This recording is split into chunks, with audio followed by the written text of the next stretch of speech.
बिस्मिल्लाहिर्रहमानिर्रहीम। स्टार्ट करते हैं गाइडिंग के चैप्टर 53 की पार्ट 1 की वीडियो को। इस चैप्टर में हम डिस्कस करेंगे किस तरह से हम साउंड वेव्स को रिसीव करते हैं, मुख्तलिफ फ्रीक्वेंसीज को रिसीव करते हैं और फिर ये सारी ऑडिटरी इन्फॉर्मेशन ब्रेन में ट्रांसमिट करते हैं। तो ये एक बहुत ही कॉन्सेप्चुअल चैप्टर है। सबसे पहले आता है हमारे पास conduction of sound from the tympanic membrane to the cochlea. Basically जब भी आवाज़ आएगी, अगर कानों में आवाज़ पड़ेगी तो वह वाइब्रेशन, साउंड वाइब्रेशन आपकी इस ऑडिटरी कैनाल से होते हुए यहाँ पे पहुँचेंगी। अब ये है हमारी टिम्पैनिक मेम्ब्रेन, ठीक है। ये जो पिंक कलर की मेम्ब्रेन है ये टिम्पैनिक मेम्ब्रेन है। वैसे कॉमनली हम इसको ईयर ड्रम भी कहते हैं या उर्दू में इसको कान का पर्दा भी कहते हैं। सही होगी बात। तो साउंड के आने से ये वाइब्रेट करेगा और हम चाहते हैं कि ये वाइब्रेशन कॉक्लिया तक पहुंचे, क्योंकि बेसिकली साउंड को रिकॉग्नाइज कॉक्लिया करता है। सही होगी बात। तो यहाँ से लेके वाइब्रेशन यहाँ तक कैसे पहुंचेगी यही हमने पढ़ना है, conduction of sound from the tympanic membrane to the cochlea. इस कंडक्शन को करवाने में 3 बोन्स बहुत अहम रोल प्ले कर रही होती हैं। Number 1 malleus, number 2 incus, number 3 stapes या स्टेप्स। ये हमारी बॉडी की स्मॉलेस्ट बोन्स होती हैं। ये जो स्टेपीज है इसका नाम इसलिए पड़ गया क्योंकि आप देखो बेसिकली जब आप हॉर्स राइडिंग करते हो तो उसमें वो जो लोहे का पीस होता है ना जिसमें आप पाँव डालते हैं उसको हम स्टिरअप कहते हैं, ठीक है। तो ये स्टेपीज की शेप बिल्कुल स्टिरअप जैसी होती है, तो इसलिए हमने इसका नाम रख दिया स्टेपीज। सही होगी बात। अच्छा, अब फिर वो इन बोन्स के फर्दर कुछ पार्ट्स का जिक्र कर रहे हैं, तो उसके लिए मैं आपको ये 3D दिखाना चाहूँगा। इसमें देखो सबसे पहले तो ये आ गया हमारे पास ईयर ड्रम, ठीक है। ये आप टिम्पैनिक मेम्ब्रेन कह लो। अब इस टिम्पैनिक मेम्ब्रेन को मैलियस की ये जो लंबी से निकली हुई है ये अटैच हुई है, ये मैलियस की, इसको हम कहते हैं हैंडल ऑफ द मैलियस। सही की बात। तो ये हैंडल ऑफ द मैलियस इसको लग गई है, बाकी ये हेड ऑफ द मैलियस हो गया बाकी। लेकिन हैंडल ऑफ द मैलियस हमें पता है कि अगर कोई पूछे टिम्पैनिक मेम्ब्रेन को क्या चीज़ लग रही है, हैंडल ऑफ द मैलियस। फिर मैलियस के बाद नेक्स्ट बोन आती है इनकस। ये जो पूरी बोन है ये हमारे पास इनकस कहलाती है। फिर इनकस के बाद जो नेक्स्ट बोन आती है हमारे पास वो है हमारे पास स्टेपीज। स्टेपीज के भी पार्ट्स उन्होंने थोड़े बहुत आपको बताए हुए हैं, वो भी देख लीजिएगा। ये जो इसका फ्लैट वाला पोर्शन है जो इस आगे लग रहा है ये होती है हमारे पास face plate of the stapes. सही होगी बात। और ये जो इसके दो इस तरह के पिलर्स हैं ये होते हैं हमारे पास स्टेम ऑफ स्टेपीज। ये जो मैंने ब्लू कलर का बनाया ये है हमारे पास stem of stapes. Okay okay बात। अच्छा, अब ये जो बोन है ये इस तरह नहीं है कि हवा में सस्पेंडेड है, कुछ लिगामेंट्स होते हैं जिन्होंने इस बोन को अटैच किया होता है, जिस तरह के आप देख सकते हो। ये जो मैंने ब्लू कलर का हाईलाइट किया है ये एक लिगामेंट है। वेरी सिमिलरली ये भी एक लिगामेंट है, ठीक है। तो ये बोन्स मुख्तलिफ लिगामेंट से अटैच होती हैं, कुछ मसल्स भी लग रहे होते हैं। 2 मसल्स हैं बेसिकली। एक ये वाला मसल होता है जो कि आप देख सकते हो कि मैलियस पे लग रहा होता है, ये होता है हमारे पास टेंसर टेम्पनाई मसल। और एक स्टेप्स पे लगने वाला छोटू सा मसल है जो ये मज़ीद जूम नहीं हो पा रहा, ये वाला मसल, ये जो स्टेपीज पे लगा हुआ है ये कहलाता है हमारे पास स्टेपीडियस मसल, ठीक है। तो 2 मसल्स भी हैं हमारे पास, कुछ लिगामेंट्स हैं। एनीवेज मसल को आगे जाकर हम डिस्कस करेंगे।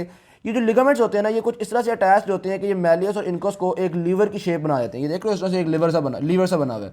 जब जितना मैलियस मूव करता है उतना ही इनकस मूव करना शुरू हो जाता है, तो इनकी कुछ इस तरह से मूवमेंट होती है। तो ये एक सिंगल लीवर मूवमेंट की तरह होता है। मैं अगर आपको मूवमेंट दिखाऊँ तो ये वाली वीडियो देखिएगा, इसमें वो आपको शो कर रहे हैं टिम्पैनिक मेम्ब्रेन मूव कर रही है, जितना मैलियस हिलता है उतना ये हिलता है, ठीक है। तो कोई लिगामेंट ज़्यादा स्ट्रॉन्ग है कोई कम स्ट्रॉन्ग है, तो इन लिगामेंट्स की वजह से आपके पास कुछ इस तरह की मूवमेंट होती है। और जितनी टिम्पैनिक मेम्ब्रेन वाइब्रेट कर रही है उतनी ही वाइब्रेशन आगे कॉक्लिया में भी होगी, जिसकी वजह से कॉक्लिया के अंदर जो फ्लूइड है वो भी सारा वाइब्रेट कर जाता है। ओके ओके बात। एनीवेज मैं वाली ये चीज़ कंप्लीट होती है। आगे आती है हमारे पास इंपेडेंस मैचिंग। इंपेडेंस मैचिंग में बेसिकली हमारा मकसद क्या है, देखो यहाँ पे वाइब्रेशन आ रही है एयर की, ठीक है, लेकिन आगे कॉक्लिया के अंदर फ्लूइड है, हमने आगे फ्लूइड को वाइब्रेट करवाना है। तो फ्लूइड को वाइब्रेट करवाने के लिए ज़्यादा एनर्जी चाहिए, सही है। और शुरू तौर पे तो ये होगा कि एयर की बहुत ज़्यादा वाइब्रेशन आएंगी लेकिन फ्लूइड में भी हल्का सा वाइब्रेट हो सकेगा। तो हम चाहते हैं कि इंपेडेंस मैचिंग हो, जितनी वाइब्रेशन यहाँ पे हो रही है कुछ उसी तरह की वाइब्रेशन आगे तक पहुँच सके। तो इसके लिए कुछ मैकेनिज्म्स हैं हमारे पास। हम बेसिकली फोर्स ऑफ वाइब्रेशन को इंक्रीज करना चाहते हैं। इंपेडेंस मैचिंग का मकसद क्या है, फोर्स ऑफ वाइब्रेशन को, फोर्स ऑफ मूवमेंट को इंक्रीज करना, ताकि आगे जो फ्लूइड है उसको हम मूव कर सकें। इसके लिए हमारे पास 2 चीज़ें होती हैं। नंबर 1 ये चीज़ होती है कि मूवमेंट को ओवरऑल जितना मूव जो टिम्पैनिक मेम्ब्रेन कर रही होती है ना, स्टेपीज उसकी निस्बत थोड़ा सा कम मूव करती है, यानी कि एक्सटेंट ऑफ मूवमेंट कम हो गया, फोर्स ऑफ मूवमेंट ज़्यादा हो गया। जब भी आप एक्सटेंट ऑफ मूवमेंट कम करते हो फोर्स ऑफ मूवमेंट ज़्यादा ही होती है। इसकी एग्जांपल आप इस तरह से ले लो, जैसे मिसाल के तौर पे या वो टायर में से आप वो जब टायर की स्टपनी उतारते हैं, वो जो जब गाड़ी का टायर हम उतारते हैं तो उस पर वो नट्स लगे हुए होते हैं। अब हम चाहते हैं कि वो नट्स बहुत ज़्यादा टाइट हों, हम हाथ घुमा के उसको उतना टाइट नहीं कर सकते, तो हम क्या करते हैं वो एक उसको टूल लगा देते हैं हम, ठीक है। उस टूल लगाने से ये होता है कि हमारा हाथ बहुत ज़्यादा मूव करता है, नट थोड़ा सा मूव करता है। तो जब भी आप ज़्यादा मूवमेंट करके थोड़ी मूवमेंट कॉज करवा रहे हो तो फोर्स ऑफ मूवमेंट इंक्रीज़ कर जाती है, इसकी फोर्स ऑफ मूवमेंट बहुत ज़्यादा इंक्रीज़ कर जाती है।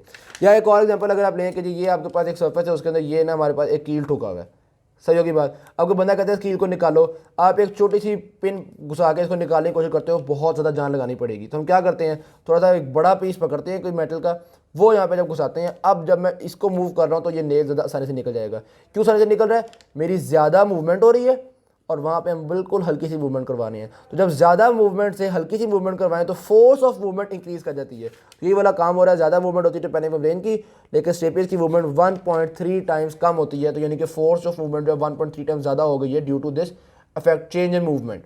नंबर एक चीज चेंज इन मूवमेंट हो गई इंपेडेंस मैचिंग के लिए। नंबर दो, एरिया का फर्क है। टिम्पैनिक मेम्ब्रेन इतने बड़े एरिया की होती है, जबकि स्टेपीज़ की जो फेस प्लेट है वो तो बहुत छोटा सा एरिया है।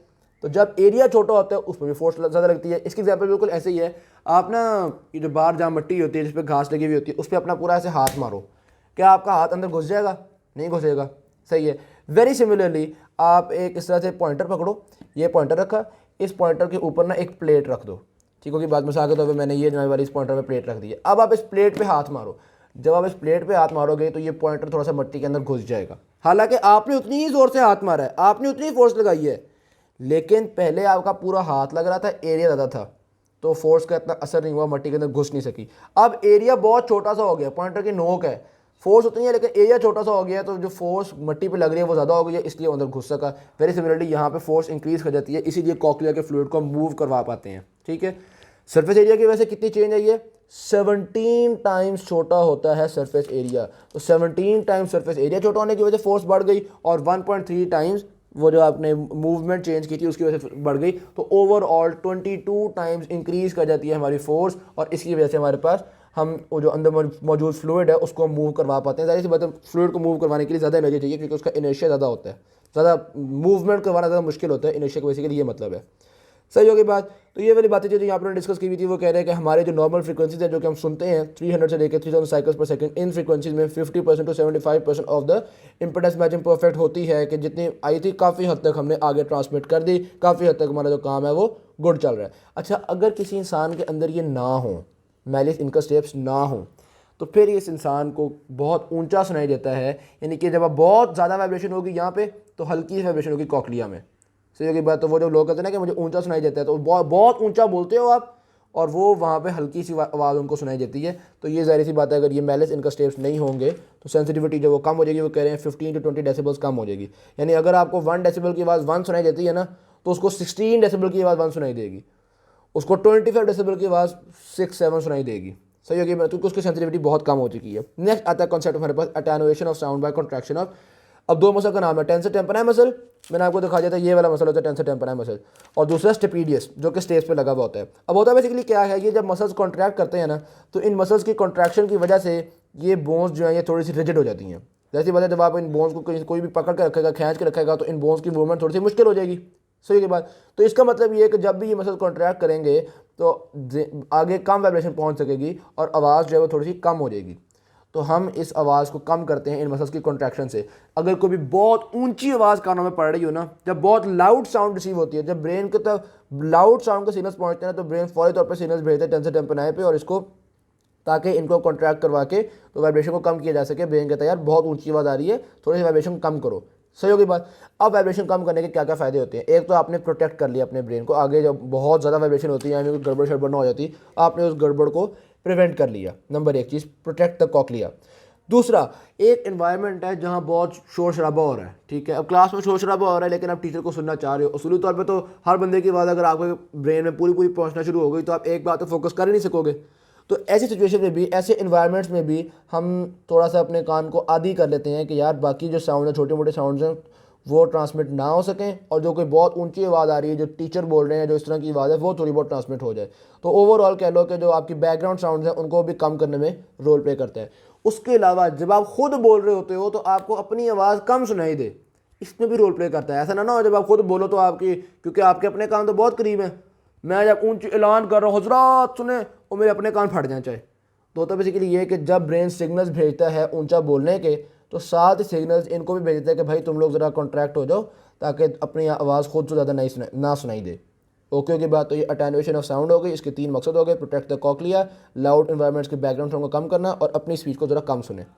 फिर वो कह रहे हैं ट्रांसमिशन थ्रू द बोन। यहाँ पे उन्होंने बोनी लैब्रिंथ का वर्ड यूज़ किया हुआ है। अब बोनी लैब्रिंथ बेसिकली होता क्या है यार, ये जो सारे हमारे स्ट्रक्चर्स है ना, ये सारा कुछ, ये सारा मतलब इनर ईयर वगैरह हो गया, मिडिल ईयर हो गया, ये सारा कुछ हड्डी के अंदर मौजूद है। स्कल की जो बोन है, टेम्पोरल बोन, उसके अंदर मौजूद होता है।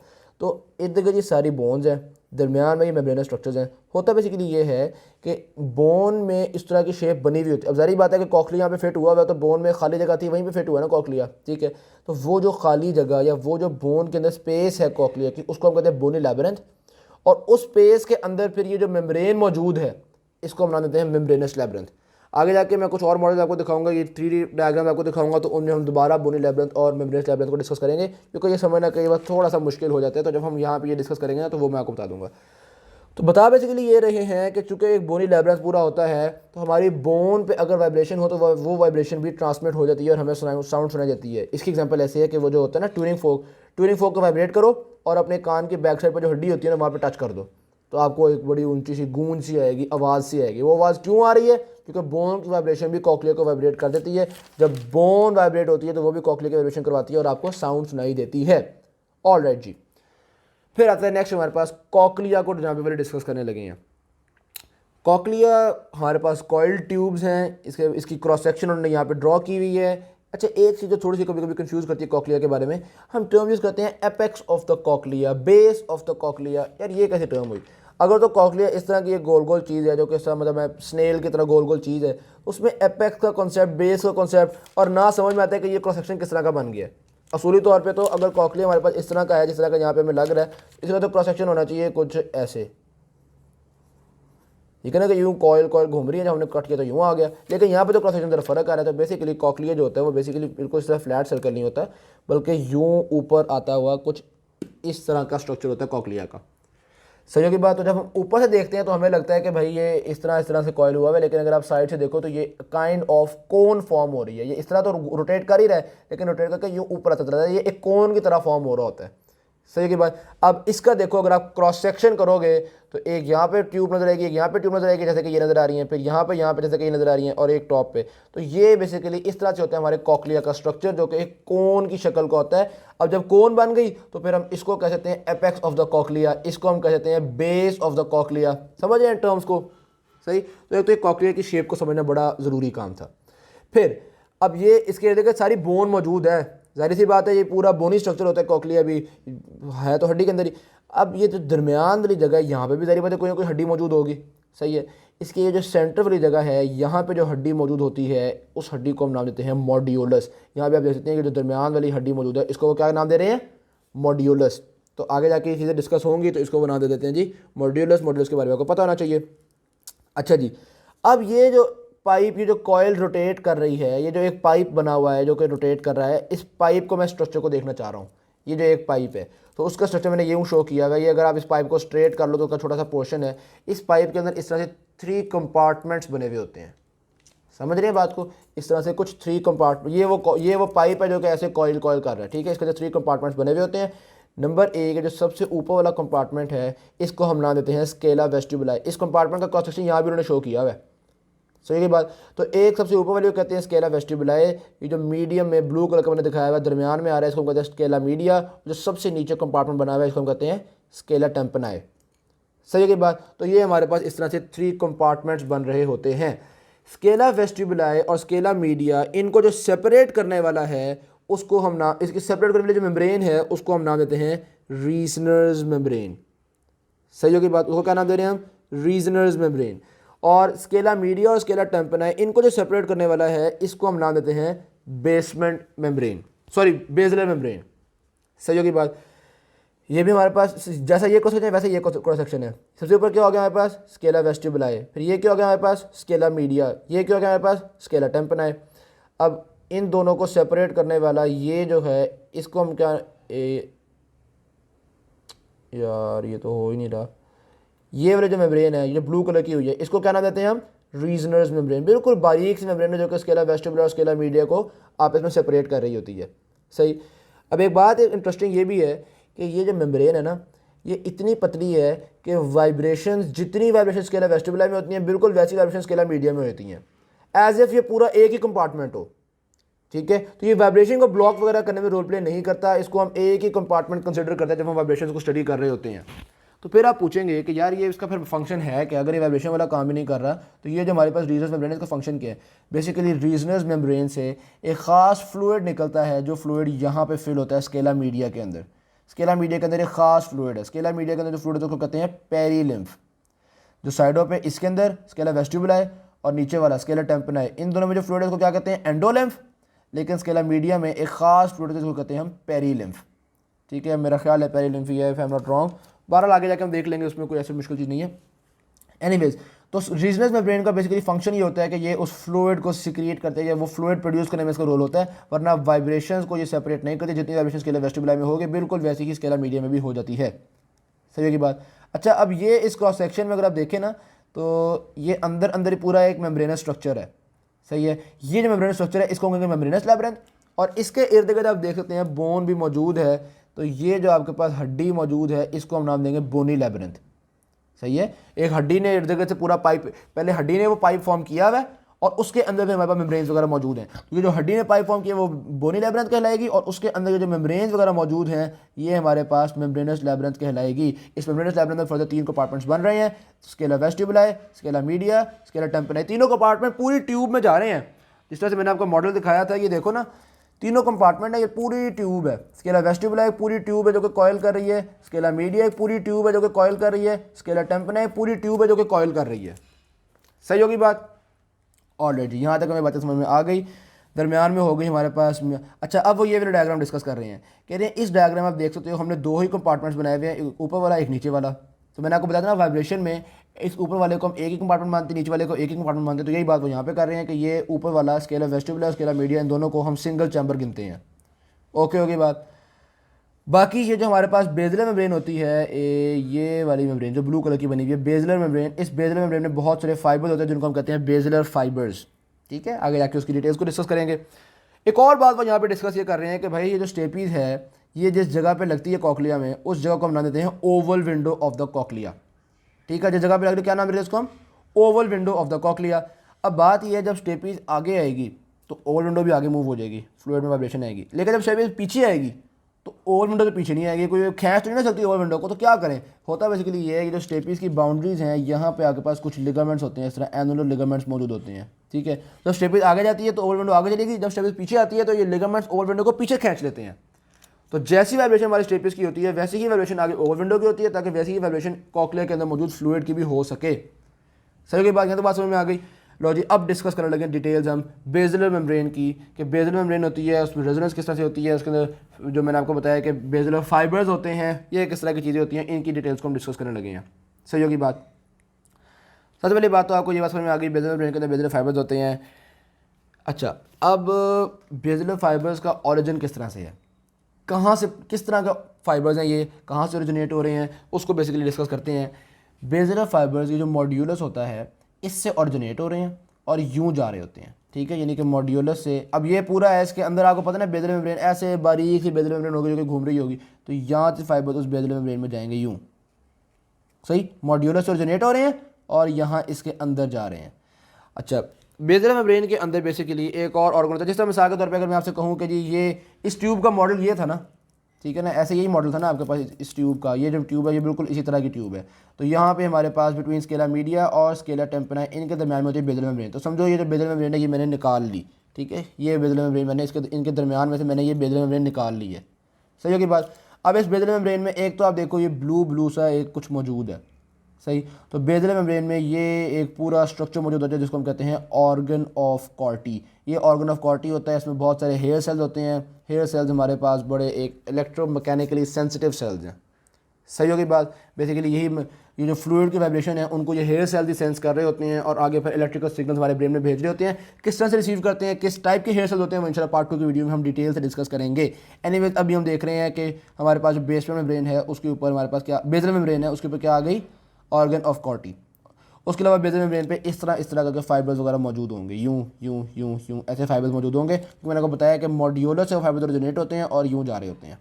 सही, अब जो फाइबर्स बेस के करीब हैं वो छोटे फाइबर होते हैं। जैसे जैसे आप ऊपर जाते रहते हो फाइबर्स बड़े से बड़े होते रहते हैं। यानी कि बिल्कुल यहाँ पे ओवल विंडो के पास, ओवल विंडो बेस के करीब होती है।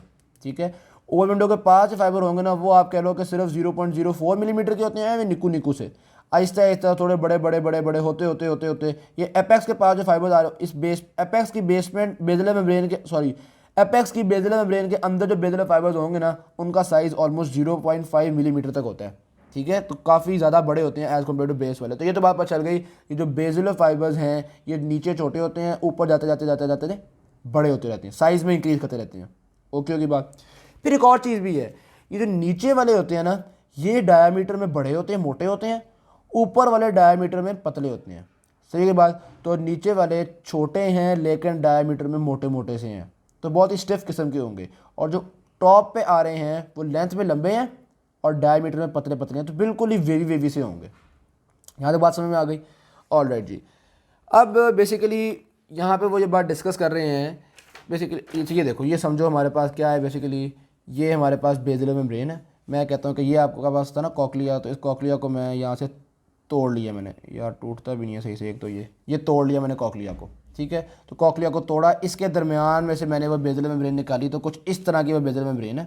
दरमियान में मॉड्यूलस था ना, मॉड्यूलस से आगे पास बेसिलर फाइबर्स जा रहे हैं। ये जो मैंने ऑरेंज कलर के शो किए हुए ये हमारे पास बेसिलर फाइबर्स जा रहे हैं। सही होगी ना बात। इस तरह बेसिलर मेम्ब्रेन में बेसिलर फाइबर्स जा रहे हैं। अब मजीद बेहतर समझने के लिए मैं बेसिलर मेम्ब्रेन को ज़रा स्ट्रेट कर लेता हूँ। तो ये मैंने बेसिलर मेम्ब्रेन को स्ट्रेट कर लिया ज़रा समझने के लिए। ओके होगी बात। ये दरमियान में मॉड्यूलस से ये बेसिलर फाइबर्स ओरिजिनेट हुए हुए हैं। शुरू वाले फाइबर्स छोटे होंगे, आहिस्ता आहिस्ता इनकी लेंथ इंक्रीज करती चली जाएगी जैसे जैसे आप ऊपर ऊपर कॉकलिया में जाते चले जाएंगे। सही होगी बात, क्योंकि ये इस तरह से ऊपर तक कॉकलिया मौजूद है। दरमियान में ये सारी जगह जो है ये मॉड्यूलस की है, मॉड्यूलस से आके बाद बेसिलर फाइबर्स निकल रहे हैं। ऑलराइट जी, यहाँ तो बात समझ में आ गई।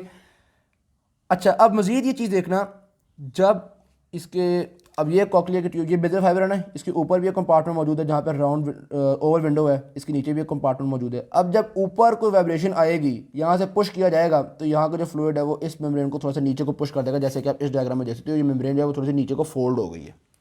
सही। अब ये जो बेसिलर फाइबर है ये थोड़े से बेंड हो गए हैं। जब बेसिलर फाइबर बेंड होंगे, जाहिर सी बात है इन्होंने वापस अपनी पोजीशन में जाने की ज़रूरत तो है ना, इनको ये वापस अपनी पोजीशन में जाना चाहेंगे, तो ये इस तरह की एक वेव प्रोड्यूस होगी बेसिलर मेम्ब्रेन पे, जो कि यहाँ से जहाँ पे राउंड विंडो है वहाँ से ये वेव स्टार्ट होगी और फिर वेव आगे चलती चली जाएगी। जिस तरह टॉम एंड जेरी में टॉम वो एक दफ़ा कारपेट को ऐसे करता है तो वो कारपेट में वेव चलती रहती है ना जेरी तक।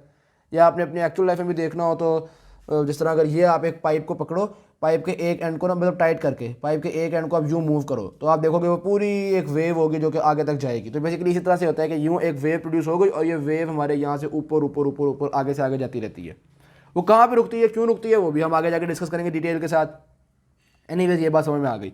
अच्छा, फिर एक और चीज़ यहाँ पर ये भी है कि जब ये वेव आएगी तो ये मेम्ब्रेन नीचे की तरफ गई, तो नीचे वाला जो फ्लूइड है वो थोड़ा सा दबेगा।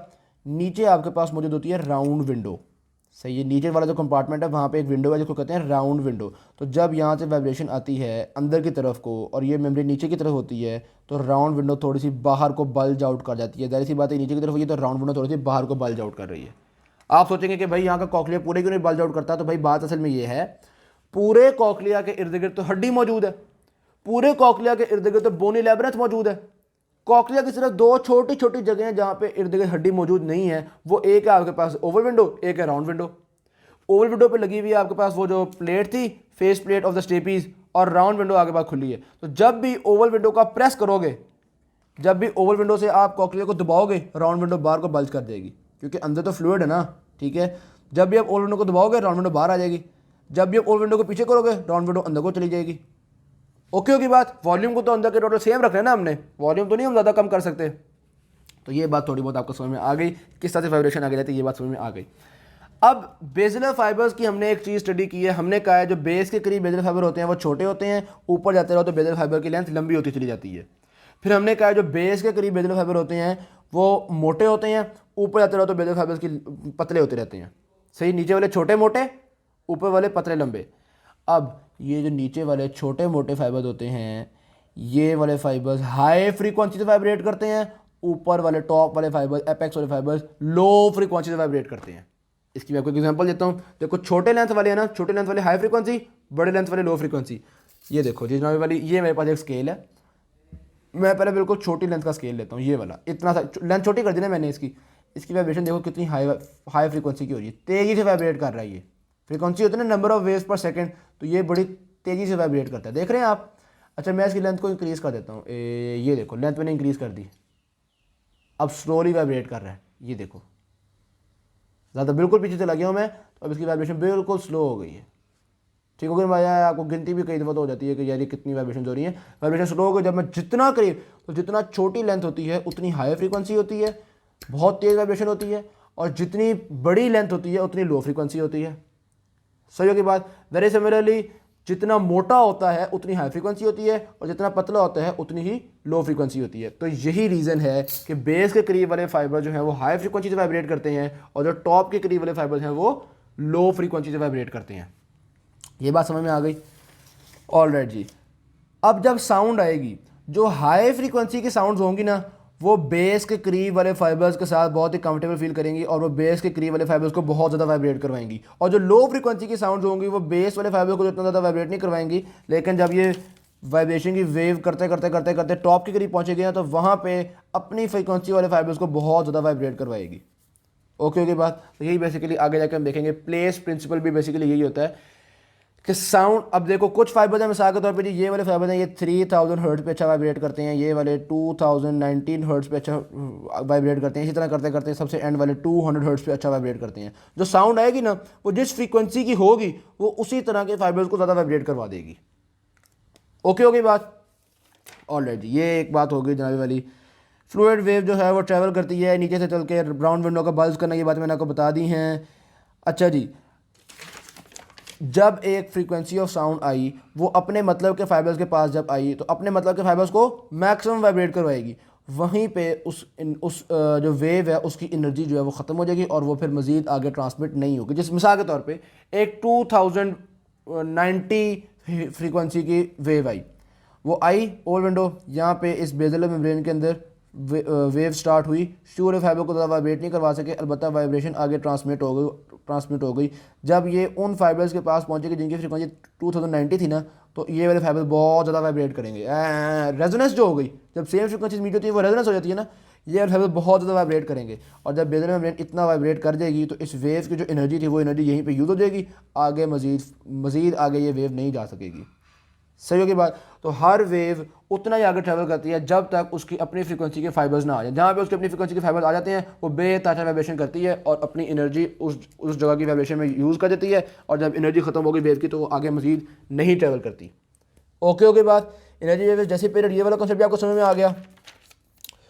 मतलब इसमें हर लाइन है कॉन्सेप्ट यार, इतनी कॉन्सेप्चुअल चीज़ें ना यहाँ पे। फिर वो यहाँ पे एक और बात कर रहे हैं जनाबी वाली, शुरू के जो फाइबर्स हैं वो फास्ट हाई फ्रीक्वेंसी वाले फाइबर्स हैं। यानी कि जब एक वेव एंटर होती है तो ये शुरू वाली जो जगह है यहाँ से तो बहुत तेज़ी से ट्रैवल करती है, आहिस्ता आहिस्ता ऊपर जाकर थोड़ा सा स्लो ट्रैवल करना शुरू करती है। तो ये बड़ी एक नेमत वाली चीज़ है। अगर अल्लाह ताला कोई इस तरह का सिस्टम बना देते कि शुरू वाले लो फ्रीक्वेंसी वाले फाइबर होते, ऊपर हाई फ्रीक्वेंसी फाइबर होते, तो हर लो फ्रीक्वेंसी का मतलब है स्लो वाले फाइबर्स। सही की बात। तो जो भी वेव एंटर होती है वो स्टार्ट में बड़ी स्लो स्पीड से ट्रैवल करती, ठीक है। अब मिसाल के तौर पे एक हाई फ्रीक्वेंसी की वेव एंटर होती, जिस वेव ने आपका, अब ये तो टूट चुका है हमारा, अब क्या करें इसका, धक्के से बना लेते हैं इसको। ये देखो जी, ये बन गया हमारे पास कॉकलिया। सही है। अब एक वेव हमारे पास एंटर हुई है, उस वेव ने टॉप तक पहुंचना है, और स्टार्ट में लगे हुए हैं छोटी फ्रीक्वेंसी वाले फाइबर्स। तो वो वेव शुरू में बड़ी स्लोली ट्रैवल करती फिर आहिस्ते से स्पीड बढ़ती, टाइम लग जाता उसको ऊपर आते आते। तो अल्लाह ताला ने शुरू में हाई फ्रीक्वेंसी वाले फाइबर्स लगा दिए हैं ताकि जो भी साउंड एंटर हो वो बड़ी ज़्यादा स्पीड के साथ जाए। जिस साउंड ने एपेक्स तक पहुंचना है तेज़ी से एपेक्स तक पहुंचे, तो जिस साउंड ने भी जहां तक भी पहुंचना है वो तेज़ी से अपनी जगह तक पहुंच जाती है, अपनी मंजिल तक पहुंच जाती है। मंजिल तो आपको पता ही है ना, जिस तरह से हाई फ्रीक्वेंसी साउंड आएगी तो वो शुरू में अपनी मतलब का फाइबर पा लेगी और वहीं पे वो रेजोनेट कर जाएगी। थोड़ी मीडियम फ्रीक्वेंसी की साउंड आएगी तो शुरू में तो वो बहुत थोड़ा वाइब्रेशन करवा सकी है, लेकिन आगे यहाँ पे जाके वो बहुत ज़्यादा वाइब्रेट करवा लेगी, अपनी रेजोनेंस पा लेगी। लो फ्रीक्वेंसी की साउंड आई है तो वो शुरू में जलती जाएगी, ट्रैवल करती जाएगी, मतलब ज़्यादा वाइब्रेशन नहीं करवा सकेगी। जब उसके मतलब के फाइबर आएंगे वहाँ पर ज़्यादा वाइब्रेट करवाएगी। लेकिन ये लो फ्रीक्वेंसी वाली शुरू में वाइब्रेशन तो ही करवा सकी, लेकिन तेज़ी से ट्रांसमिट ज़रूर हुई है, क्योंकि वो हाई फ्रीक्वेंसी वाले फाइबर्स थे, वो इतना प्रॉपर वाइब्रेट तो नहीं करते, लेकिन बहरहाल वाइब्रेशन को ट्रांसमिट करते हैं। वाइब्रेशन को ट्रांसमिट वो करते हैं बहुत हाई स्पीड के साथ। अगर यहाँ पे स्लो फाइबर लगे हुए होते तो ये वाली भी तो आवाज़ें जो है ना वो शुरू में जमा होना शुरू होती है। ये वाली आवाज़ भी अभी यहीं पे ट्रैवल कर रही है, ये वाली यहाँ पे रेजोनेट कर रही है, वो जो बातें जंबल बम्बल होना शुरू हो जाती। तो ये बहुत हाई फ्रीक्वेंसी वाली है, ताकि अगर किसी आवाज़ ने आगे जाना तो वो फ़ौरन यहाँ से आगे निकल जाए, इस जगह को तंग ना करे। ओके हो गई बात। तो अगर ये रैपिड इनिशियल ट्रांसमिशन ना होती तो सारी वो जो फ्रीक्वेंसी की फाइबर है वो शुरू में जमा होना शुरू हो जाती, एक्यूमुलेट होना शुरू हो जाती, तो वो अजीब सा गिचमिच हो जाती। हमारा ब्रेन जो है वो समझ ही नहीं पाता कौन सी आवाज़ कितनी फ्रीक्वेंसी की आ रही है। ओके, फिर इस पैराग्राफ में उन्होंने इस चीज़ को एक्सप्लेन किया हुआ है भाई साहब, जब राउंड विंडो ने अंदर की तरफ को पुश, ये बेसिकली पता है क्या शो किया हुआ है, ये कॉकलिया है, इस कॉकलिया में ये ऊपर वाला कंपार्टमेंट है, नीचे वाला कंपार्टमेंट है, और ये दरम्यान में बेजलर मेम्ब्रेन है, ठीक है। ये कॉकलिया है, ये कॉकलिया का ट्यूब है, ये ऊपर वाला कंपार्टमेंट है जिसमें हमारे पास होती है ओवल विंडो, नीचे वाला कंपार्टमेंट जिसमें होती है राउंड विंडो, ठीक है, और ये बेजलर मेम्ब्रेन है।